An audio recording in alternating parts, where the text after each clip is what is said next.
अस्सलाम वालेकुम नाज़रीन, आप देख रहे हैं प्रोग्राम काशिफ अब्बासी के साथ। खुर्रम दस्तगीर साहब के एक बयान ने एक और सियासी हलचल मचा दी है। एक ऐसा बयान जिसमें जो तमाम तर दावे पिछले 3.5 साल में आज की हुकूमत और उस वक्त की अपोजिशन करती रही, उन तमाम दावों के बरक्स उन्होंने हर चीज को बदल के रख दिया और कहा कि मकसद हुकूमत गिराने का यह था कि हमारे पे केसेस बन रहे थे, उनके फैसले होने थे, हम नाअहल होने थे और अगली मर्तबा इमरान खान साहब 10-15 साल मजीद वजीर आजम बन जाते। ये बयान दिया उन्होंने आज से 2-3 दिन पहले।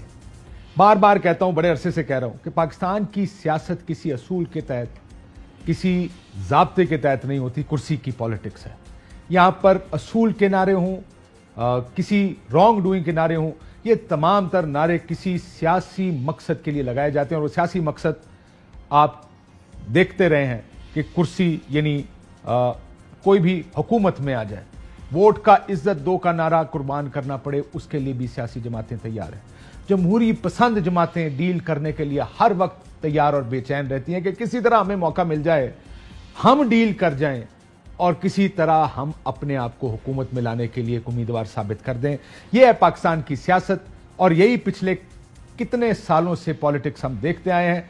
खुर्रम दस्तगीर साहब के बयान ने एक मर्तबा फिर इस व्यू को, इस सियासत के इस एंगल को रीइंफोर्स किया है। क्या कहा खुर्रम दस्तगीर साहब ने, जरा सुनिए। इस साल के आखिर में एक बड़ी तब्दीली आनी थी, उसमें तो ये नजर आ रहा था कि इमरान खान का जो गठजोड़ है ये तो अगले 15 साल रहेगा अगर इस तरह हालात रहे।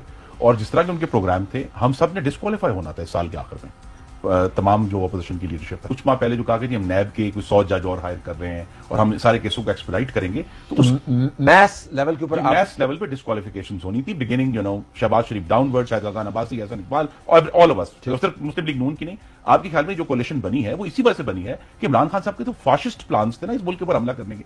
तो लिहाजा ये आज मुश्किल जरूर है, लेकिन ये हमें याद रखना है जब हम मुआशियत की डिस्कस करते हैं कि यहां जमहूरियत का, हाकमियत का और वफाकियत का मामला भी मौजूद है, जिसको हमें साथ लेकर चल रहे हैं। आपको ये जमहूरियत, वफाकियत, फैशिज्म, ये तमाम बड़ी बड़ी टर्म्स जो उन्होंने इस्तेमाल की, लेकिन आखिर में मकसद उन्होंने कहा कि किसी तरह हम बच जाएं, डिस्क्वालीफाई ना हो।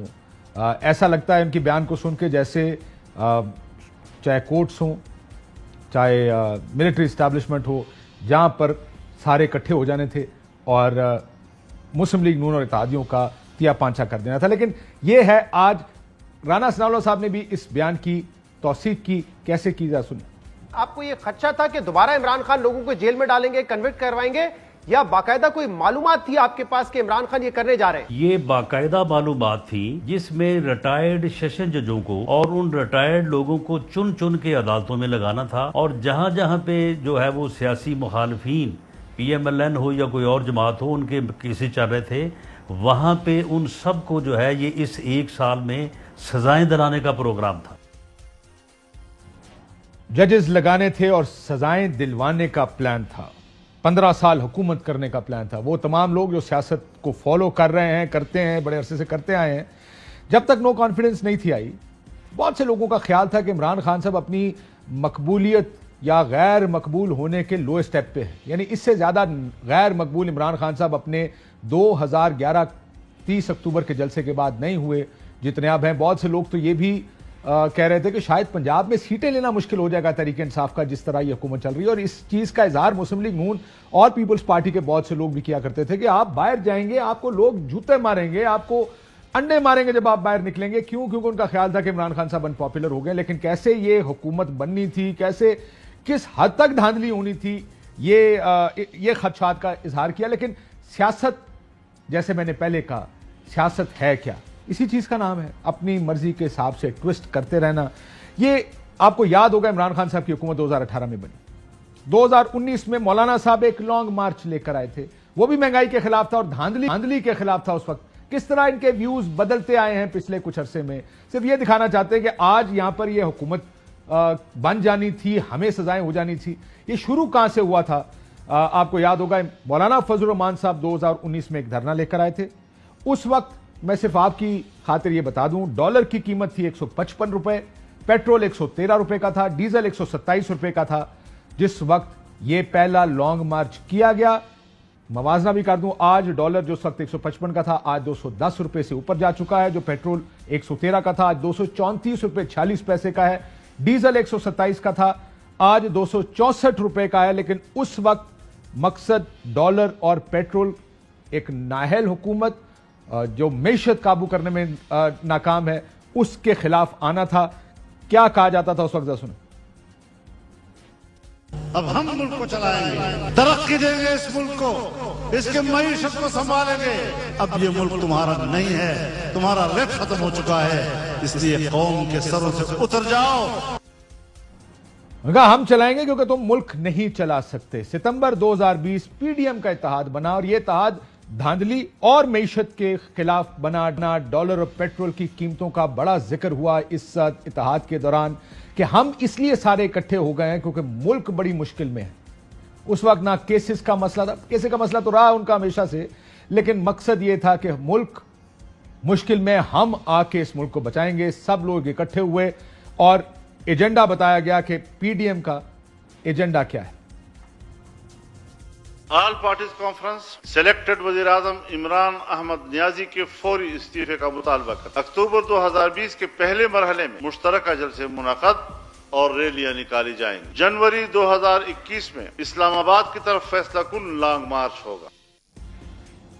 और यह भी कहा गया कि जाली हुकूमत है, यह हुकूमत सिलेक्टेड गवर्नमेंट है, एस्टैब्लिशमेंट इस हुकूमत को लेकर आई है, यह असेंबली जाली है जिसका हिस्सा बनने से इनकार कर दिया उस वक्त की तमाम पीडीएम ने।